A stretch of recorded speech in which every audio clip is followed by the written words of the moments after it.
Kiki peti naca mu mujyi uriya muniga Kiki nari igipeti gitoya ese uriya muniga akora iki acuruza imyenda ntangira kumenyana n'abahanzi sasa abahanzi ntangira kumenyana na ba Rideman akambwira ati shakira imyenda myiza ati umwenda usohoka mu isoko rya Nyabugogo uhenze indirimbo Rideman yaririmbye bita ngo rutenderi ni rusaki ni iki naje gukena pe narakenye akazi kanje nyine ndacyacuruza imyenda ariko no gushakisha hano muri duhayirane ndimo gushakisha nta bushobozi pe naki nkubeshye se koko nkubwire ngo iki koko nangira kwambika na Tom Cross yigaga i Butare wambika Tom Cross ambaza amave y'umweru hakubitaho gitoko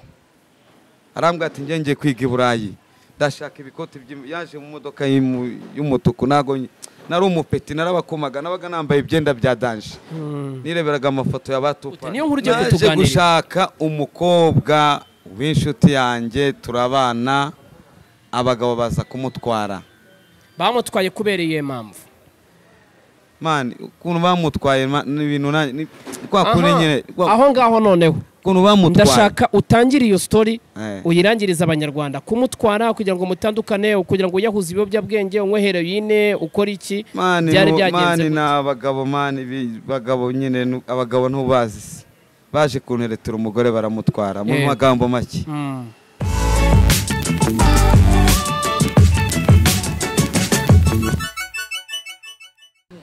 Yes, reka mbanze rero mbasuhuze bakunzi ba Iris TV mbanje kubasuhuza cyane mbifuriza amahoro ndetse n'ibyishimo. Reka mbanze suze diaspora ziri mu bihugu bitandukanye mbabwira ni Imana cyangwa se Uwiteka akomeze abarinde mukomeze akazi kanyu ka buri munsi ko kudukorera subscribe share ndetse na comment. Nge tugiye kubana muri iki kiganiro ni Babysone inshuti y'abantu ndetse n'Imana inshuti y'Abanyarwanda.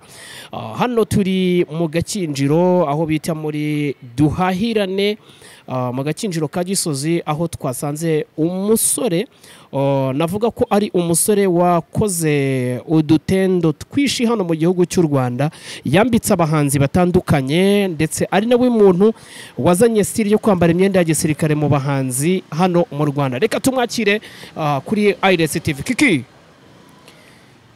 komera cyane. Ndashima Imana man. Urashima Uwiteka? Okay kabisa. Chamori misi myinshi bro.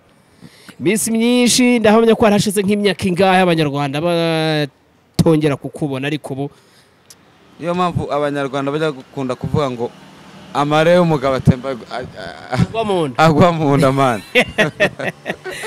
Wala Kiki ni imyaka myinshi duherukano ubwo wambikaga Rideman wambitse Rideman muri guma za mbere zikiza sinabwo gusa na stage yajyaga hano mu Rwanda rero mu Rwanda oya stage yatangiye kujya korana namwambikaga ko yarampamagaraga nkamwambika sinawe gusa duherukana nabakerema bose bo batarabana bakerema bakerema kina music ku buryo buri muhanda ni benshi ndetse na Dream Boys ikiza ku ndirimbo yabo ya mbere niwe muntu wabambitse narabambitse bariyo ndaza kwibaza kuri Kiki unaho Kiki muri iyi minsi ari gukora iki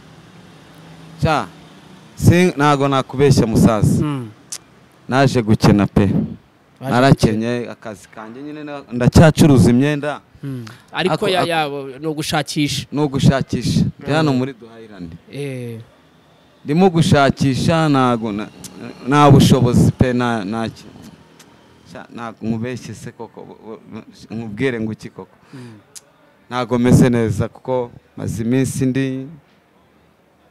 ndi muri gahunda ya basikayiti nabo baje kunsura nawe uje kunsura ndabyemeye ariko kuko mukinye bukamukaza mukansura ako ntago meze neza pe ntago meze neza yes umuntu ukurikiranye Iris TV ashobora kuza akibaza ese umuhungu yari mu ntoki uraza kwihangana gato ndaza kuganira nawe muri true story yawe ubundi Kiki yari muntu ki mu bihe byo kwambika abahanzi kugira ngo yambike abahanzi byabanje kugenda gute kugira ngo ubashe kugira igitekerezo cyo kwambika abahanzi cyaturutse hehe? Ndagira ngo base uganire n'abantu bakurikiranye IRS TV kugira ngo wenda umuntu uri buze kumenya Kiki ese yagiye kwambika abo bahanzi bigenze gute, igitekerezo yakigize gute, kuko mfite n'inkuru ko ushobora kuba uri mu bantu abantu bataza kukureba umeze uku wenda kera wari umusore wa danje. Mfite n'inkuru ko mu bantu bahaye igitekerezo Kina Music mu Banyarwanda wamamaje izina Kina Music buri kanya ukora kuko ndahamya ko ari n'imyenda wambaraga ndetse Kina Music. Yes, ndashaka no tumenye se Kiki ni muntu ki mu bihe bya kera paka ubu ngubu noneho izi true story yawe tu ukuntu bimeze nukuvuga ngo Kina Kerema yari inshuti yanjye. Mbere yo guhera kuri Kerema ndashaka guhera kuri Kiki. Jewe nawe Kiki kagitangira gucuruza imyenda cyangwa se Kiki yakuze gute? Ndashaka kutuganirira ubuzima bwa Kiki. Jewe ukuntu nakuze mvuka mu muryango wanje ariko nza kuvuka nza gutangira ndiga niza amashuri ni kuko umusaza papa itapfa iby'amashuri ndabyihorera bitaninjira gucuruza imyenda. Ntangira kujya ncuruza imyenda nyine ndi kumwe na mujyombo wanje hano i Kigali atangira kunyishyura ishuri biranga kuko natekerezaga umusaza papa wanjye. Ntangira kwinjira mu kazi ko gucuruza imyenda rero. Ntangira kumenya imyenda kwa kundi winjira mu kazi ugatangira ukakamenyera. Ntangira gucuruza imyenda mu isoko rya Nyabugogo. Nkajya nkunda kwambara imyenda nyine igenda by'amaniga nyine nkunda kureba ama video za big down za kera ndeba ama filime ya ba 50 Cent ndeba ba Snoop Dogg nkareba imyenda bambaye ko nkayishaka mu isoko nkayicuruza.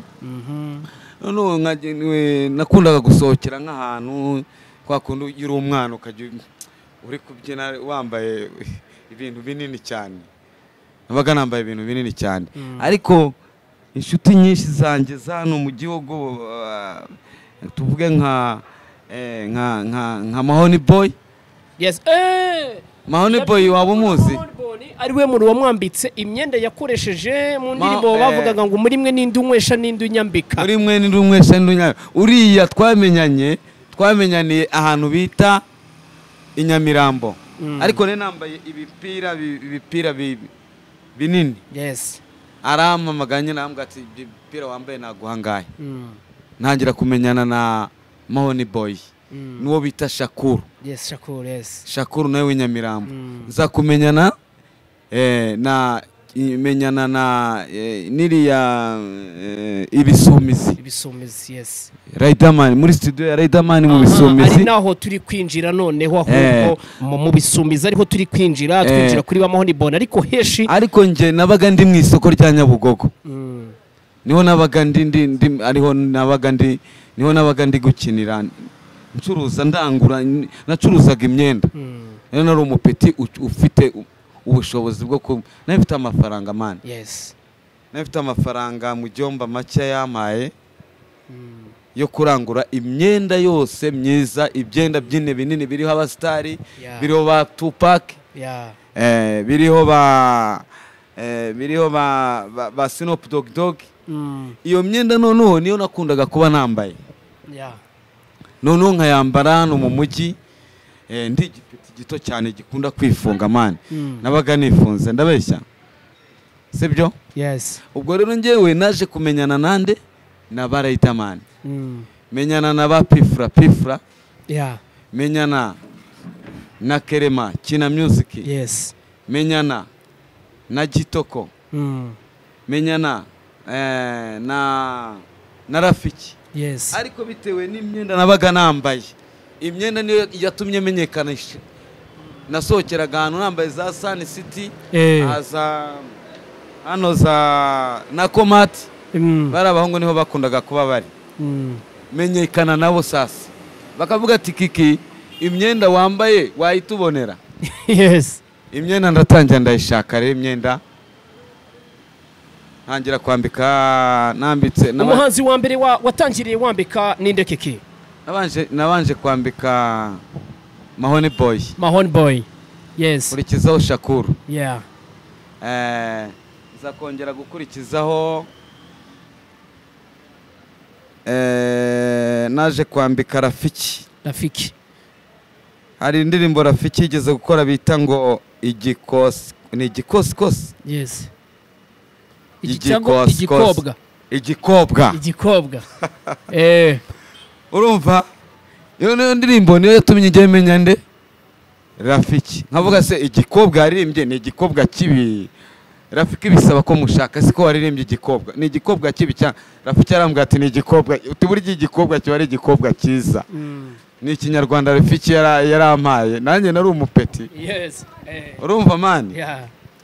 Nukuvuga ngo igihugu cyose rero noneho mu Rwanda sasa turatangira twambara ama big down. Turaba peti. Kiki peti naca mu mujyi uriya muniga kiki. Nari igipeti gitoya. Isura muniga akora iki? Acuruza imyenda. Ntangira kumenyana n'abahanzi sasa. Abahanzi ntangira kumenyana na ba Rideman. Rideman akambwira ati shakira imyenda myiza. Ati umwenda usohoka mu isoko rya Nyabugogo uhenze. Indirimbo Rideman yaririmbye bita ngo Rutenderi ni rusake ni iki? Nyibutsa nawe. Ni rusake rwawe. Yatangiriye muri groupe yarimo ba Mfizo irimo ba DJ General ariko aza kuyivamo. Hanini Abanyarwanda indirimbo banamumenyeyeho n'ubundi ni rusake. Ni rusake iyo ndirimbo yaragakoze. Cyangwa se iriya ndirimbo yaririmbye ngo twasinze yo arimba ngo kwamutangana. Twasinze twanyweye kwamutangana ndayizi nayo.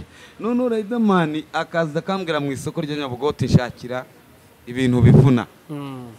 Shakira imyenda y'ukuri kabisa. Yeah. Nara amakoti nagiye mu bad card. Yes, imyenda yasokaga iriho kugira ngo mwambike Rideman wenda dusubiye inyuma ho gatoya. Byari byagenze gute kugira ngo mwambike? Rideman yinjiye mu isoko rya Nyabugogo.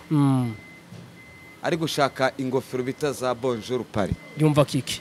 Ariko barambwira ngo kiki niho umenyereye ino myenda. Hano hari Rideman. Rideman avuga ati kiki shakira ama Bonjour Paris. Nibwo twamenyanye. Nibwo rero natangiye kumushakira imyenda yo kujya yambara ibakomagura hano mu gihugu. Rideman muvuyeho giye kubona uwo nambikaga agenda abwira undi. Aha. Wihangane gato tuze kuguma kuri Rideman ho gatoya. Kugira ngo wambike Rideman wabanje kumwambika ihe myenda. Nabanje kumwambika Bonjour Paris. Bonjour Paris. Yaje gushaka ama Bonjour Paris yo gukoresha mu basista. Hari video yari afite yo kugira ngo bambare. Nyuma yaho ndamwambika tuzagura noneho ambwira ati ndashaka imyenda y'ukuri. Mwambika ikoti ryakwire n'ipantaro ya danje. Wambitse Rideman imyaka ingahe kiki? Rideman namwambitse nk'imyaka nk'ibiri. Ari wo mwambike cyangwa yari wahamagara. Amadikizi asohoka Rideman niwe wayambaye agiye kuri stage abapeti bose barayashaka n'abahanzi bose barayambaza. Nanyakwigendera J Paul yarahise ambaza amadikizi. Ariko bayabonanye Rideman ari nge wayamuhaye. Bivuze Rideman ni wamamaje amadikizi. Kabisa yakoza. Yayahawe na kiki. Hanyuma Rideman ukimwambika ari amadikizi. Yaje kuguha abakira bangana gute? Yamuha abakire benshi. Nese umuntu wagiye kuri stage yambaye za orange. Yambaye imikara. Yamuha abakire benshi ko abantu baraje barambaza ati imyenda Rideman yambaye y'amadikizi twayibona. Ndavuga ati mwayibona ariko ntago mwabona nk'iyo namuhaye wenda wabona kaki ukabona imikara y'amaboko magufi ko nari namuhaye y'amaboko maremare. Kuko yaranambwiraga ati nabikoresha nkanabigusubiza. Ambwira ati we jyo wambara imyenda ihinduranye. Ukuvuga ngo njyewe natangiye kumenyekana gutyo ku myenda ko narakurebaga ngahita mbona imyenda nakwambika. Uza kwambika abahanzi. Hanyuma rero reka tuve kuri Rideman ku buzima bwa Kiki aho yagiye yaca uba wikubise kuri Kerema kugira ngo uhure na Kerema byaje kugenda gute? Kerema namweretse aho mwahuriye no kugira ngo muhure kugira ngo uhure na Kerema byari byagenze gute? Kerema twahuye bitewe na murumuna we bita nde? bamwita Kefa. Muri iyi minsi yari ari kwiga mu Bushinwa we yaranaje kunsura aha ngaha n'umuntu ari gukoresha ibi arambwira ati ndi gukoresha ibintu bigo by'amabasketeri yaragiye kwiga hanze nongeye Kerema namubonye muzaniwe na murumuna we Kefa kuko Kefa yaje ambaza umupira wanditseho Marito Luther King wo bita Marito Luther King akanyereka ifoto akamwe ndashaka n'umupira wa Marito Luther King sinzi Marito Luther King nimba wabo muze sinzi ko uwo Kefa yazaga ambaza imyenda iri haba byamamare imyenda iriho ba Tupac ni gutyo Kerema namumenya ariko Kerema we yakundaga kwambara ibintu byiyubashye ibintu bitanditseho imyenda itanditseho ni inshuti zanjye barabahungu nimva twarakuranye kabisa nago nakubesha bro nago twarakuranye ndakekuzi uburyo Kenamyugisi ishobora kuba yarashinzwe n'uburyo yakuzemo ugihura na Kerema ni cye kintu ushobora kuba waricaye hasi ukavuga ati iki kintu Kerema tugihura ko namusanga mwahuye afite Kenamyuzik cyangwa yari afite studio yabaga mu rugo muri cafe ya Kenamyuzik itaramenyekana ariko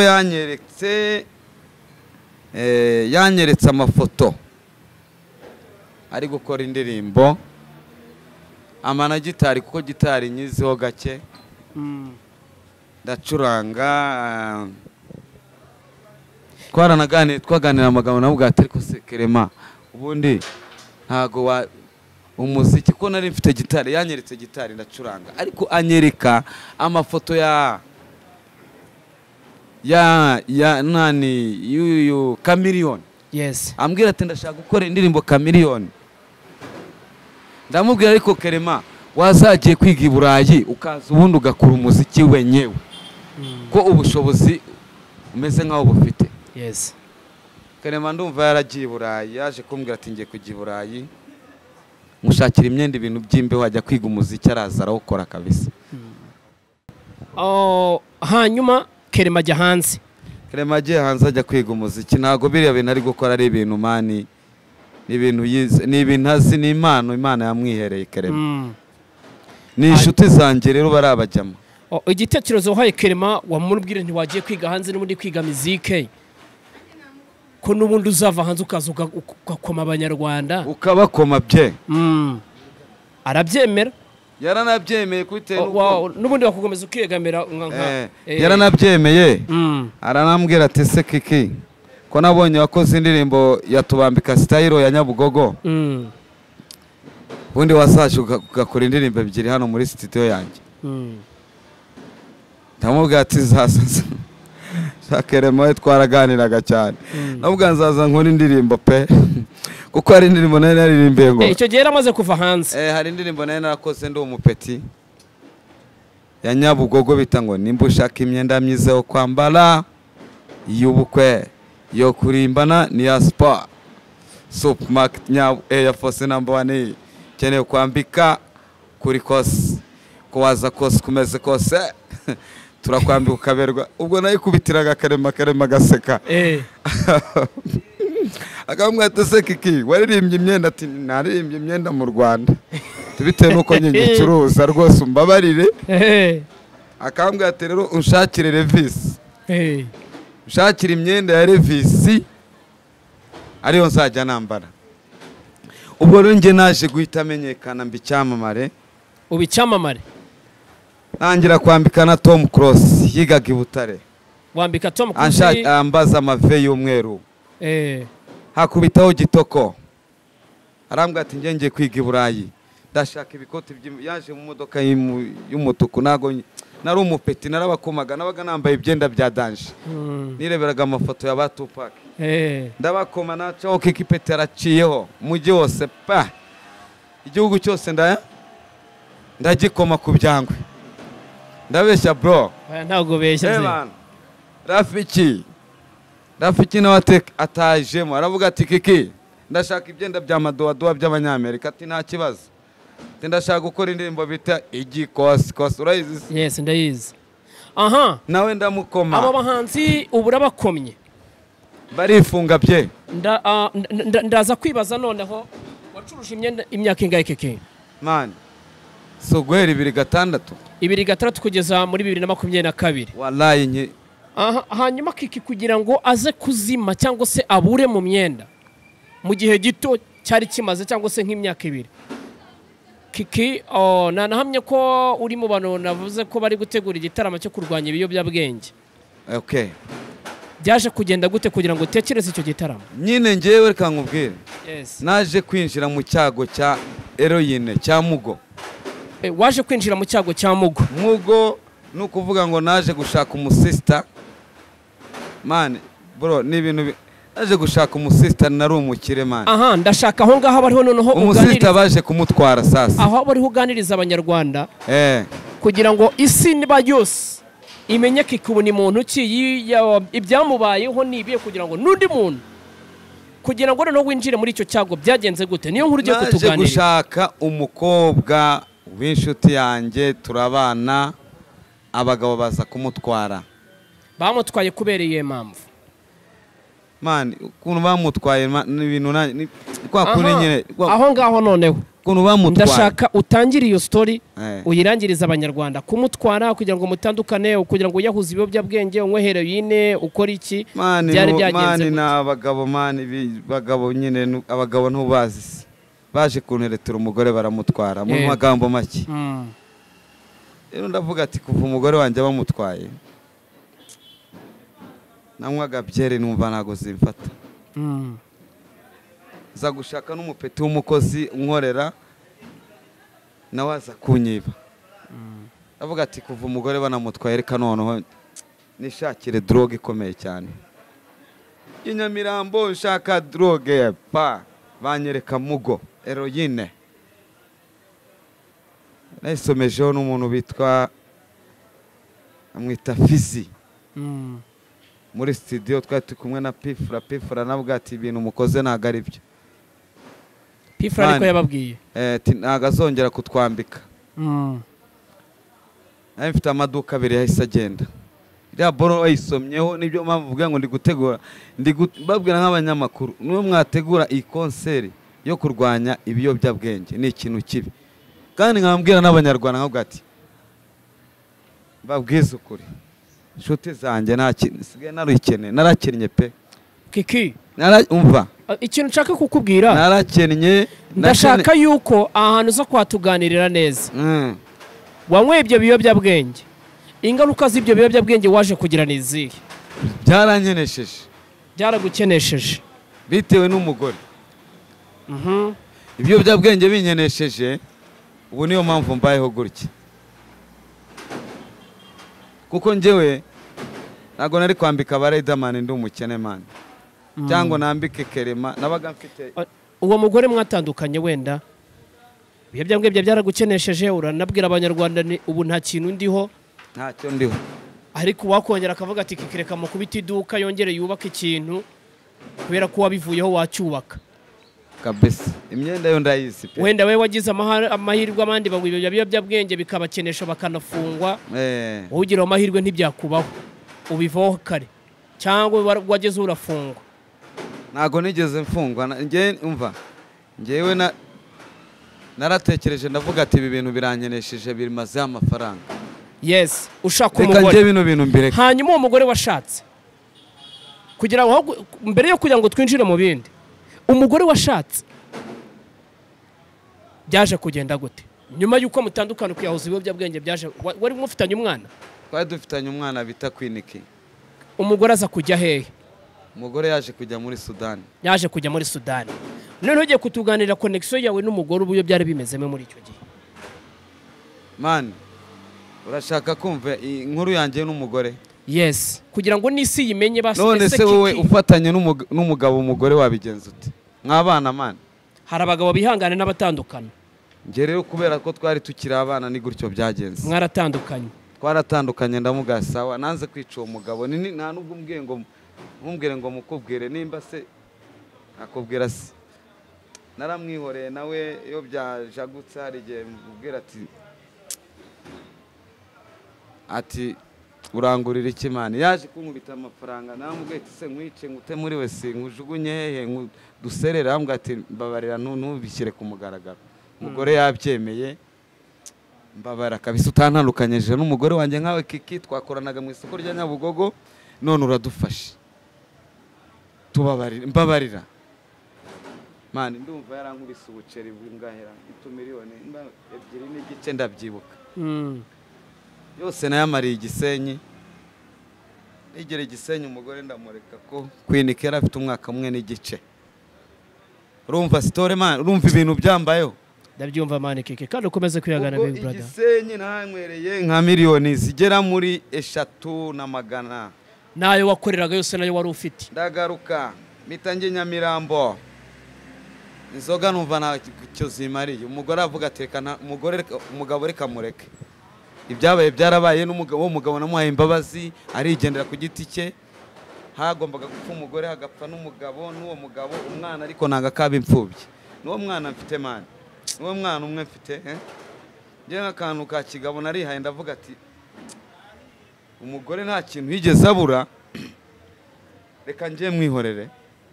ariko umugore nawe ikintu yankoreye yaje kujya muri Sudani yaje kujya mu bihugu byo hanze yes nta niho yaguye kugezana n'ubu sasa nibyo bintu bincanga bihora bincanga kwiyakira ariko nariyakiriye bro narakennye bro sibyo ariko nkaba mvuga ati nubwo nakennye nkaba narakennye Abanyarwandakazi n'abanyamakuru umuntu ahura n'ibibazo akabyihanganira grand frère amaduka urayafite abiri arashize umugore araguye Sudani abahanzi twari tuziranywe ndababuze groupe yanjye nari mfite Air Force 1 irahagaze shobora kuba nari no gusaramana ariko nge narihanganye kubera ko hari umujyamo wanjye bita Senegali yamfashije igihe gito ariko nawe muri iyi minsi yaje guhinduka bite wahindurwa n'umugore bisa nkaho turangijanye kuko nawe muramukoreye iduka muri iyi minsi akora hano muri duhahirane ariko dutandukana nawe ejo bundi ndamwihorera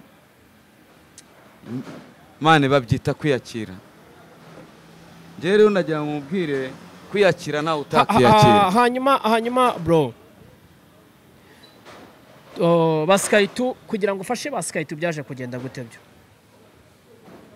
basikaitu bansanze mu isoko mani sikaitu yari umwana ariko sikaitu yari umwana mbona afite talenti kubera ko nari nagiye kureba match ya sikaitu ko sikaitu azi box yari umupeti sinzi umupeti bahuye nawe muri mezo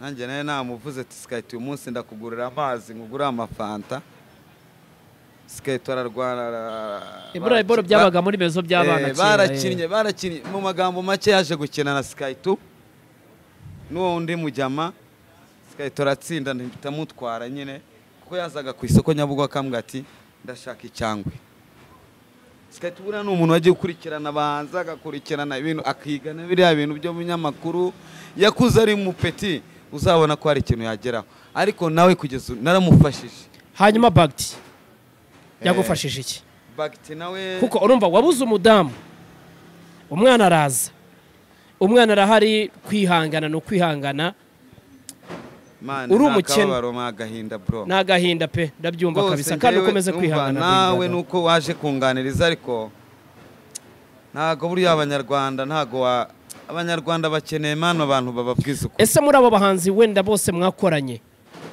ibyago wagize bamwe barabimenye Kerema niwe twavuganye kuri telefoni arambwira ati nzagufasha Kerema kina music ntugire ikibazo Kiki ntago wigeze unyambika nabi nzagufasha ariko n'abandi bantu grand frère ibyanjye rwose nagahoma mu bana nawe n'ibibazo shumi yanjye nawe n'ibibazo bagezeho baragufasha nta muntu uramfasha ahubwo ngewe Skype yambwiraga ati wowe katukora ikiganiro uzajya unhura n'abandi banyamakuru babashe kuba batangariza Abanyarwanda, batangarize n'abari abahanzi wambitse barebe kuntu bagufasha. Ngiye gusa ikintu nakubwira bro, ariko ntacyo yagufashije. Ntago meze neza ntacyo. Abantu ushobora kugaya ko nta kintu bagufashije wenda muri ibyo bihe. Wagize ibibazo warabambitse ukageraho ugakena bitewe n'ikibazo cy'umuntu wari wagutwaye umudamu wawe. Umudamu wakagera akitaba Imana, umwana bakamukura muri ibyo bihugu akaza hano.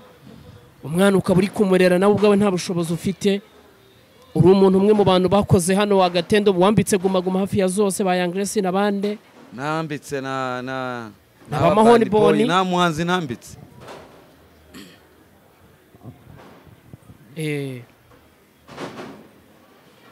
Ubwo wewe wabivugaho iki noneho? Reka nkubwire none se ngusobanurire mane abahanzi nambitse se.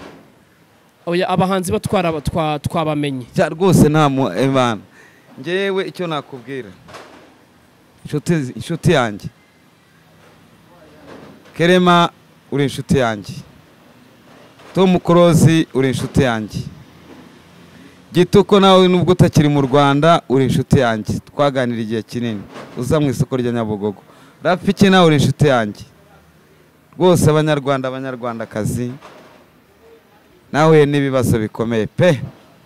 Ngewe ikintu nababwira muramutse mumfashije pe. Ngafasha n'uyu mwana wanjye nubwo narakennye pe. Nabaye umukene burya ntago nahisha. Narakennye nahuye n'ibibazo ndakena. Ariko mumbabare mukamfasha mwaba munshimishije. Ubwo n'ubundi abanyamakuru baracyabirimo bafite bose gahunda yo kumfasha, ariko mu bantu twabashe kuba twarasangiye baba bafite ubushobozi. Murebye ikintu mwamfasha mwaba mukoze. Baba bakoze. Nicyo kintu babwira Abanyarwanda. Watse ubafasha wawe ubwatse Kerema, ubwa Tom Close, ubwa Rafiki, mahoni boni we nta uzahari. Ubwa n'abandi bantu batandukanye wagiye ugirira neza. Mahoni boy nawe ari ahantu akabyumva areba iki kiganiro kiriho kiri kuvuga yamfasha. Ari abantu ariko umuntu ntari kwi nk'abahungu babiri bari muri Amerika abo bita ba Jezi. Abana twiga n'undi bita Pasi. Nabo bari inshuti zanjye nabo abo bareba ikintu bakora. Wagiye wavuza abantu batandukanye, abahanzi, abamanager. Niyo mpamvu rero tugiye no kugushimira kandi ukomeze kwihangana kuba wenda ushyize ukuri kwawe hanze. Kwihangana ni ibya mbere bro. Kandi buriya ariko umuntu wese waba ukeneye gufasha umuvandimwe rwose aze kugerageza wenda niba hari uwo wagiriye neza nawe agusapotinge. Umuntu uri bukenere nimero yawe umwe aze kuyitwaka. Biraza kugufasha kongera gusubirana. Ako mani nagushimiye kuko nubwo mbaje ibintu byinshi ariko ndagushimiye kugira ngo abantu bo babashe kumenya ibibazo kikiyahuye. Ingaruka z'ibiyobyabwenge wabonye niziye kugira ngo turangize n'ikiganiro cyacu. Garamfre n'ukubireka tukaba dukangurira n'Abanyarwanda n'abana b'Abanyarwanda kubireka, ndetse n'ikintu nakubwira kireka habaye ubushobozi bwo kuba ndumva ba Pifra, Kikipeti, ba Fireman, bagisa duhuriye muri stade tukabasha kubiganiriza Abanyarwanda n'urubyiruko rwose. Mani ntago nagombaga kuba meze gutya, ariko nukihahuza ibiyobyabwenge ahubwo mani uburi kongera ibibazo. Warubizi ingaruka wabonyemo zishobora n'undi muntu ushobora kumugiraho inama nk'ibi. Inama yo kubireka nta nyungu yawe. Nta nyungu mani, nta nyungu Mana Nyagasani yo mwishuri. Nakubwira iki? Nta nyungu. Ago kireka tubitangaje muri stade. Byaba ari byiza nka ministeri tukayibwira ikadufasha ikaduha nka stade. Hari abantu benshi bagiye banambura rega nibereye muri duhayirane ese nirirwa kwireka abantu se mani bimaze iki? Nta kintu bimaze, ahubwo umuntu yazahurira nabo ahantu plan akabibabwira. Yes.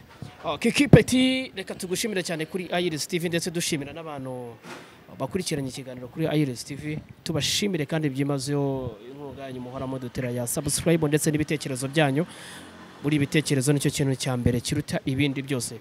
Kiki reka tugushimire cyane kandi buriya naho ubutaha tuzasubira kandi ukomeze kwihangana kuba warabuze umudamu wawe ariko buriya umwana wawe natwe tuzashaka umunsi tubasure. Urakoze tuzashaka umunsi tubasure. Hari n'abantu wenda bashobora kuzavuga nti turashaka kujyana namwe gusura Kiki Petit tuzagusura kabisa. Ariko hari ikintu wibagiwe ntago wambaje nomero kuko hari abantu benshi bambuze nomero yanjye ya telefone wigeze uyimbaza se? Wayivuga ariko nyivuge se? Urabyemerewe rwose. Ni 078 59 26 karindwi 5 isubiremo 078 59 yego 26 karindwi 5. Yes bo ye nibereye muri duhahirane man murakoze ba bro kwa mwaje kunsura tukaganira kandi Imana ibahe umugisha mugumye mureba kuntu abana b'Abanyarwanda babayeho ndacyahari ntago ndapfa nari n'abahanze ejo bundi bapfuye ba Bravani bayanga nka Jepoli yaje kundeba hano ku isoko nawe yari inshuti yanjye nawe Imana izamufashe ntago yari umwana mubi ariko ni byiza cyane kuko abanyamakuru tuza twibuka man. Yes reka tugushimire Kiki mukatwibuka kabisa urakoze cyane.